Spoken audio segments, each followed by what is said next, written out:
Fundamentos de teología pentecostal. Continuación.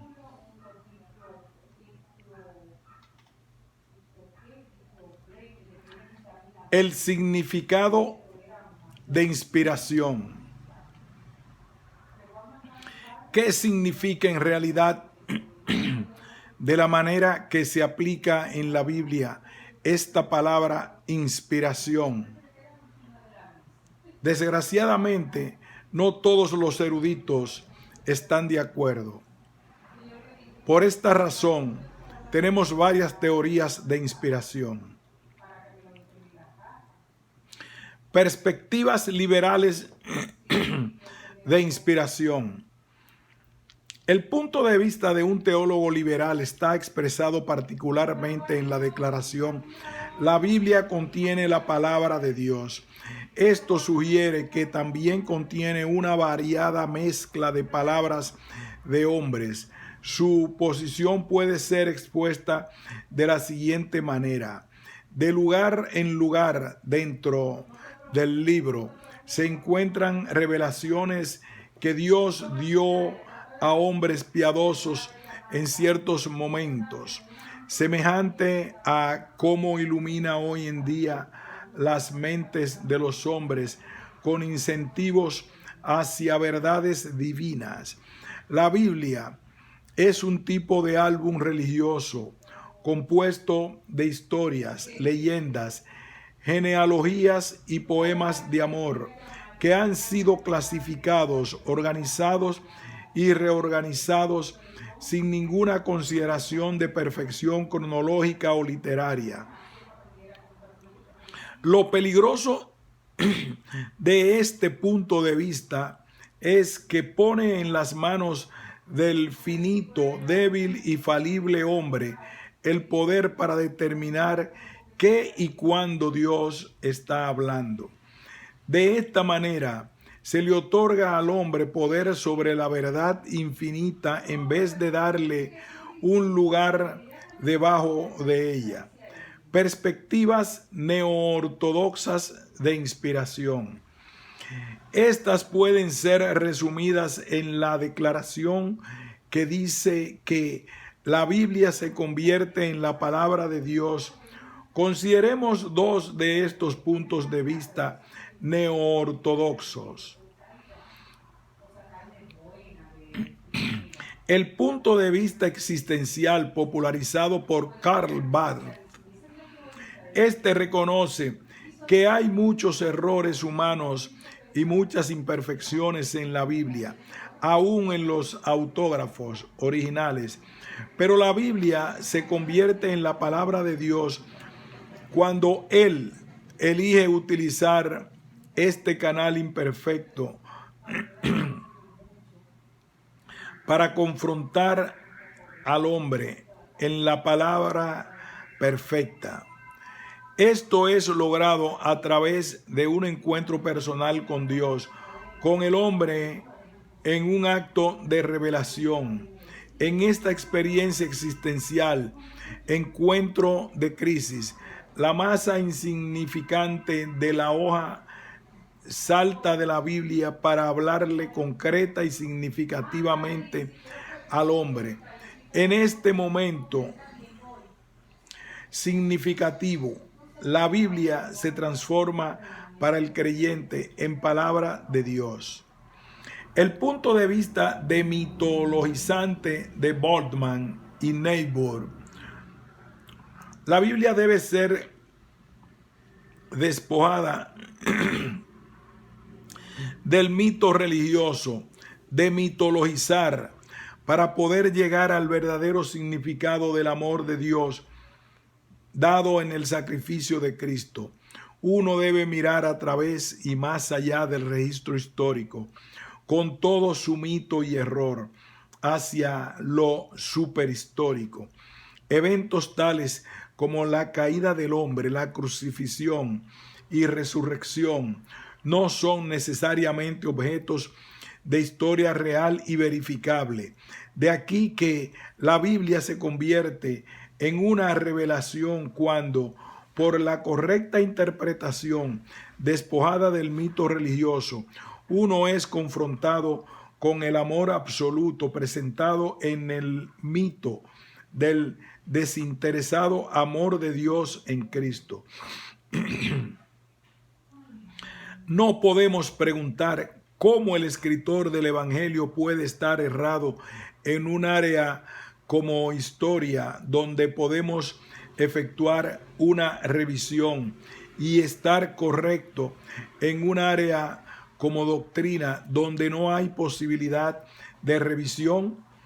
Estos hombres se rehúsan a creer que Dios hizo el milagro de darnos por inspiración una Biblia infalible, pero están preparados a creer que Dios efectúa diariamente el más grande milagro de facilitarle al hombre encontrar y ver en las palabras falibles del hombre las palabras infalibles de Dios.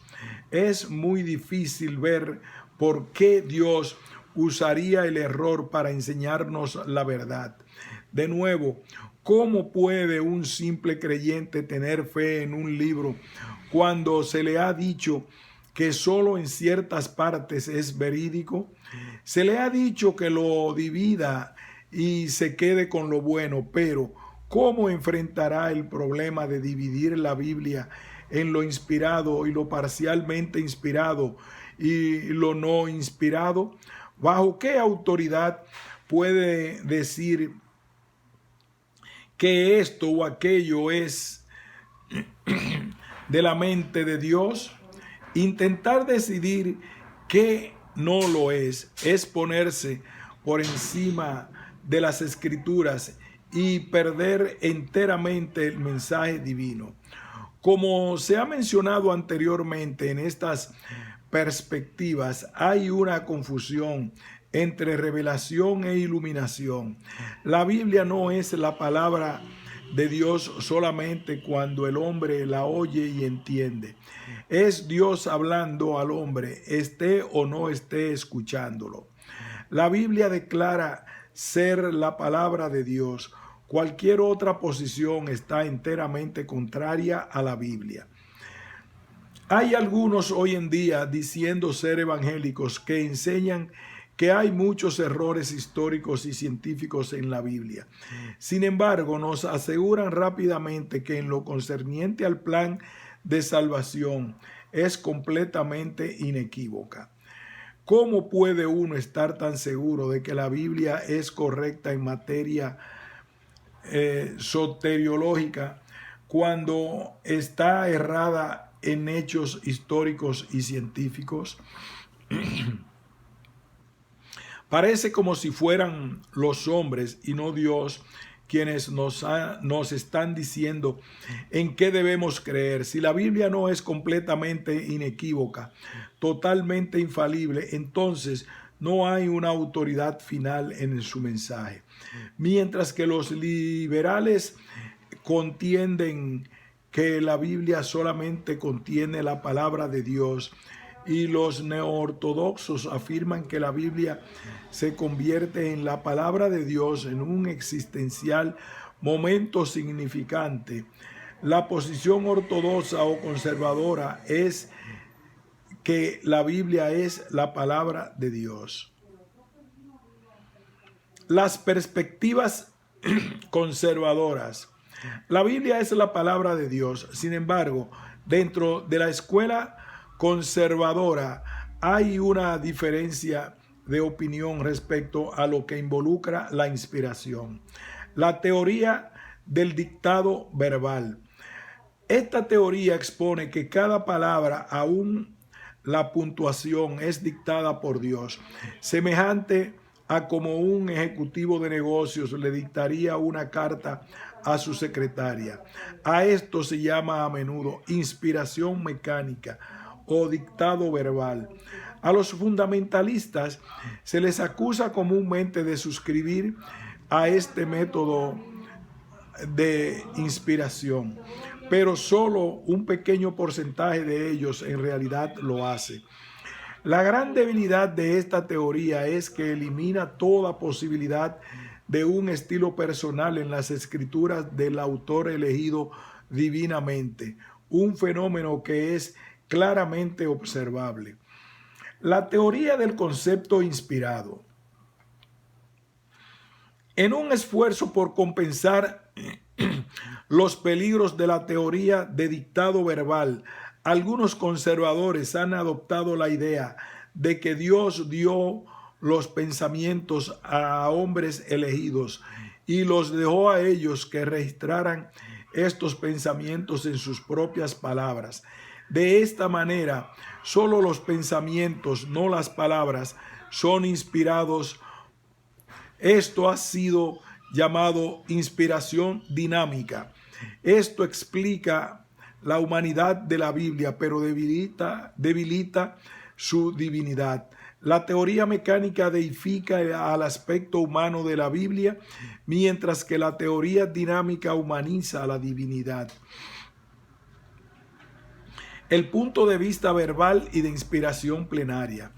Este punto de vista sostiene que todas las palabras escritas son inspiradas por Dios. Verbal significa las palabras y plenario significa lleno o completo, como opuesto a parcial. De esta manera se sostiene que las palabras mismas y todas ellas son inspiradas. Dios dio completa expresión a sus pensamientos en las palabras del registro bíblico. Él guió la misma selección de palabras usadas dentro de la personalidad y complejo cultural de los escritos de tal forma y de manera inescrutable. La Biblia es la palabra de Dios en las palabras de los hombres. Charles Hodge ha expresado bien el significado de inspiración verbal. Significa que la influencia divina que acompañaba a los sagrados escritores en lo que escribían, del tipo que haya sido, se extiende a la expresión de sus pensamientos, al idioma y a los pensamientos mismos, produciendo como resultado el que en las copias originales de los autógrafos el lenguaje exprese el pensamiento que Dios propuso transmitir con exactitud infalible, para que las palabras como los pensamientos fuesen la revelación de Dios a nosotros. La inspiración es entonces el proceso por el cual los hombres, movidos por el Espíritu, produjeron escrituras. Espíritu inspiradas. L. Gossen nos da una excelente definición de inspiración en lo siguiente: es poder inexplicable que el Espíritu Divino puso sobre los autores de las Sagradas Escrituras para su guianza, aún en el empleo de las palabras que usaron, y para preservarlos igualmente de todo error y de toda omisión. Es reconocido que aquí estamos en un área de ministerio, como llegó a acontecer exactamente. La inspiración infalible es algo que mentes finitas no pueden comprender. Que hay un lado divino en el proceso no se puede negar, pero que hay un aspecto humano es igualmente claro. Dios usó a hombres, reconocemos ambos elementos, pero no los poderosos, pero no los podemos reconciliar. Quizás la mejor ilustración es la encarnación de Jesucristo. Cristo tiene un aspecto divino y otro humano. La Escritura también tiene un aspecto celestial y otro terrenal. En ambos, Cristo y la Escritura, el lado humano es perfecto, como también es el divino. Es incorrecto tratar de deshacernos de la naturaleza divina de Cristo para poder entender su naturaleza humana, como hicieron los arrianos. Es igualmente erróneo sacrificar su verdadera naturaleza humana para poder explicar que Él es divino, como hicieron los docéticos. Así que es incorrecto negar que las palabras de la Escritura son tanto humanas como divinas en su naturaleza. El error está en tratar de explicar lo inexplicable y de sondear lo insondable. Los medios o el proceso de inspiración es un misterio de la providencia de Dios, pero el resultado de ese proceso es un registro verbal plenario que se extiende a todas las partes equitativamente, infalible, sin error y autoritativo. Los símbolos de las Escrituras. Muchas veces la Biblia utiliza un lenguaje simbólico para enseñar. A menudo verdades espirituales pueden ser transmitidas con mayor realidad por el empleo de símbolos que traen una imagen a la mente humana. Por tal razón, hay un número de símbolos utilizados a través de las Escrituras con este propósito. Damos una lista de aquellos que son más sobresalientes. A un espejo, porque si alguno es oidor de las palabras, pero no hacedor de ella, este es semejante al hombre que considera en un espejo su rostro natural. Esto ilustra el poder revelador de la palabra. Un crítico, porque la palabra de Dios discierne los pensamientos y las intenciones del corazón.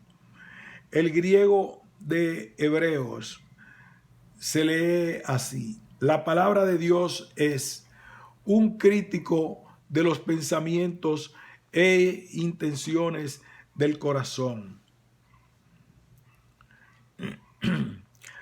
Una simiente, una semilla, siendo renacidos no de simiente corruptible, sino de incorruptible, por la palabra de Dios que viene y permanece para siempre. La semilla es la palabra de Dios. Este símbolo sugiere el poder generativo de la palabra. Es una palabra que da vida. Un lavadero y agua. Para santificarla, habiéndola purificado en el lavamiento del agua por la palabra, al que nos amó y nos lavó de nuestros pecados con sangre. El lavadero estaba entre el adorador y el tabernáculo, proveyendo un medio de limpieza. La misma palabra que revela la contaminación del hombre también provee un medio de limpieza. En una lámpara y una luz. Lámpara es a mis pies tu palabra y lumbrera a mi camino. Porque el mandamiento es lámpara y la enseñanza es la luz. Estos símbolos hablan de una iluminación guiando la influencia de la palabra en un mundo oscurecido. La palabra es aquella palabra profética más segura, a la cual hacéis bien en estar atentos como a una antorcha que alumbra en lugar oscuro. Un fuego. No es mi palabra como fuego, dice Jehová. Y dije, no me acordaré más de él, ni hablaré más su nombre. No obstante, había en mi corazón un fuego ardiente metido en mis huesos. Traté de sufrirlo y no pude. De la forma en que está usada en estos versículos, la palabra fuego parece sugerir un impulso y una energía consumidora. Se enardeció mi corazón dentro de mí En mi meditación se encendió fuego y así proferí con mi lengua.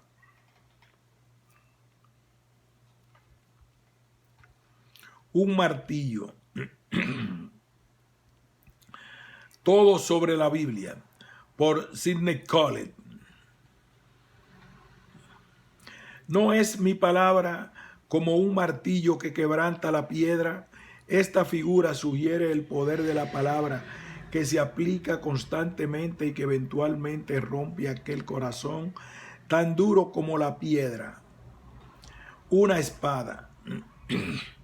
Y tomad la espada del Espíritu, que es la palabra de Dios, porque la palabra de Dios es viva y eficaz y más cortante que toda espada de dos filos.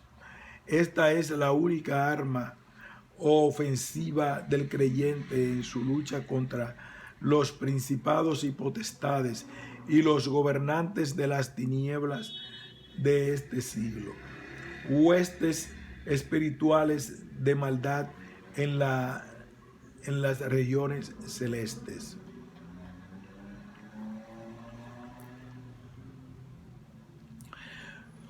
Una comida. Guardé las palabras de su boca más que mi comida.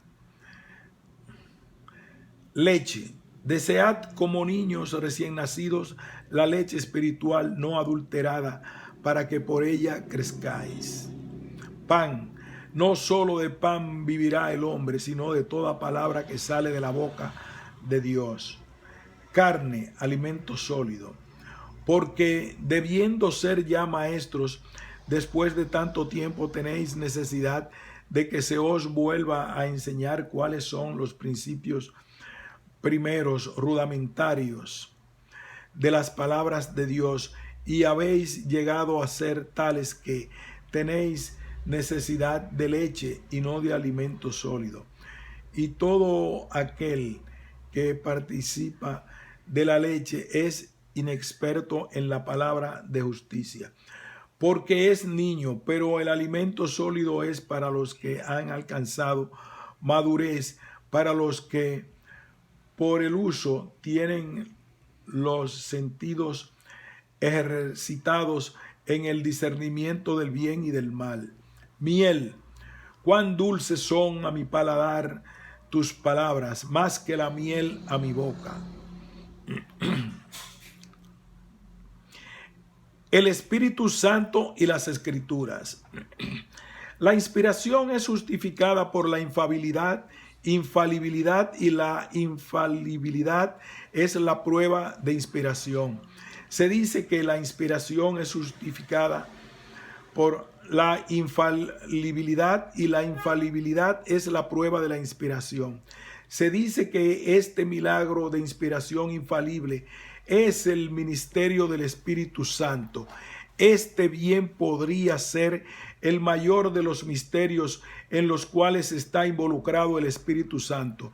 Todos los creyentes llenos del Espíritu han conocido hasta algún punto el milagro de inspiración divina del Espíritu Santo, pero nunca al punto experimentado por los escritores de las Escrituras.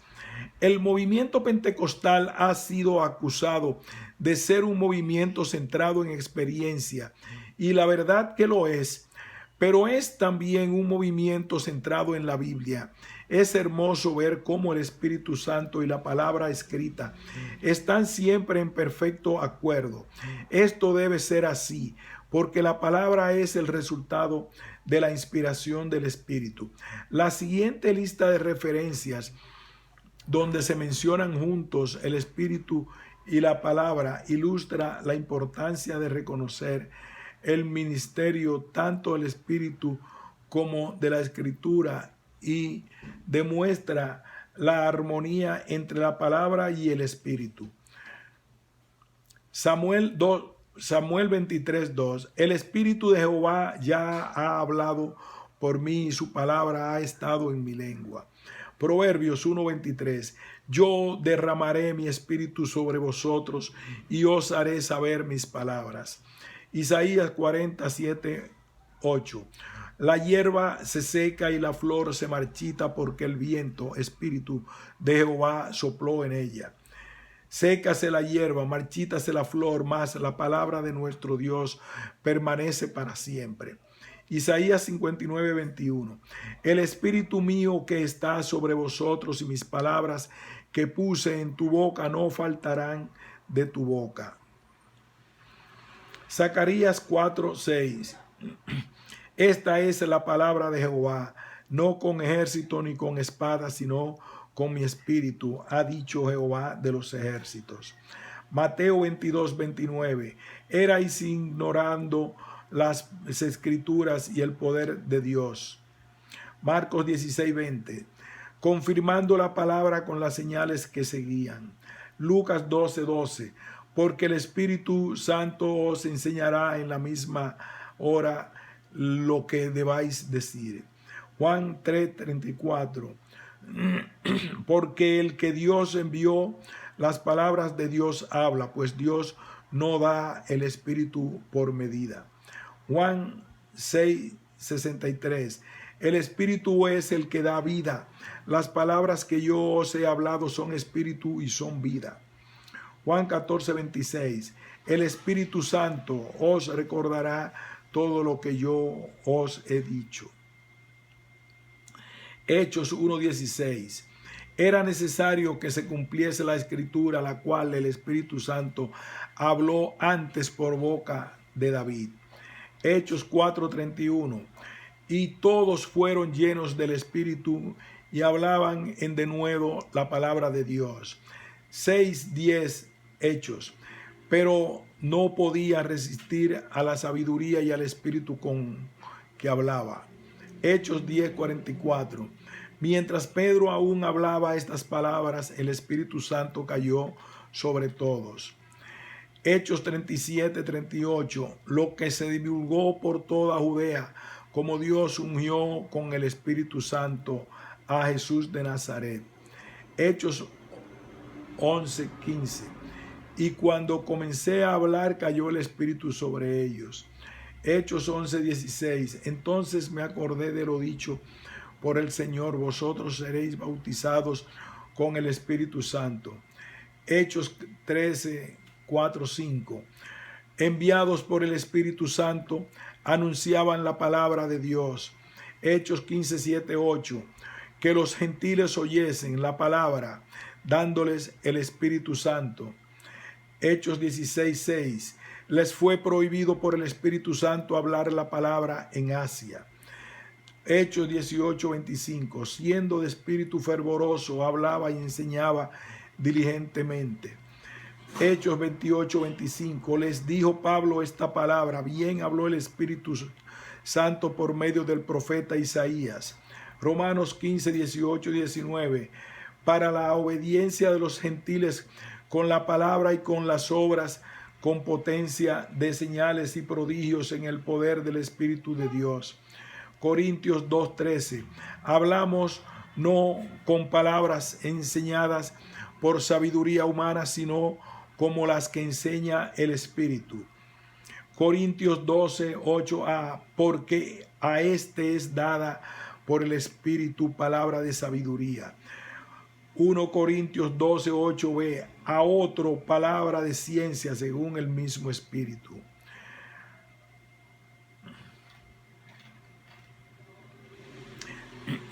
Si hay personas que deberían ser hombres de palabras de Dios, son aquellos que creen en el bautismo pentecostal con el Espíritu Santo. Ellos tienen un ministerio inspiracional, creen en la profecía, en hablar con otras lenguas, con interpretaciones, en revelaciones inspiracionales. ¿Cómo puede uno darse cuenta si estos vienen o no de Dios? Solamente porque uno dice tener una revelación del Señor no significa que debería ser aceptado como si fuera Dios. Debe haber una norma, una corte final de apelación por medio del cual todas las manifestaciones de los dones del Espíritu pueden ser juzgadas.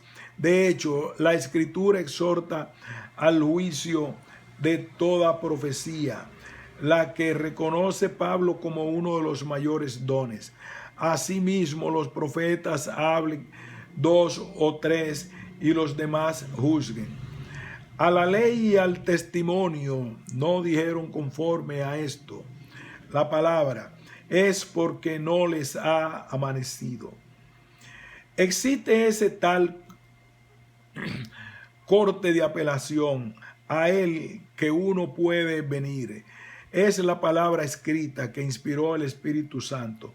Pedro la llama la palabra profética más segura, a la cual hacéis bien en estar atentos como a una antorcha que alumbra en lugar oscuro.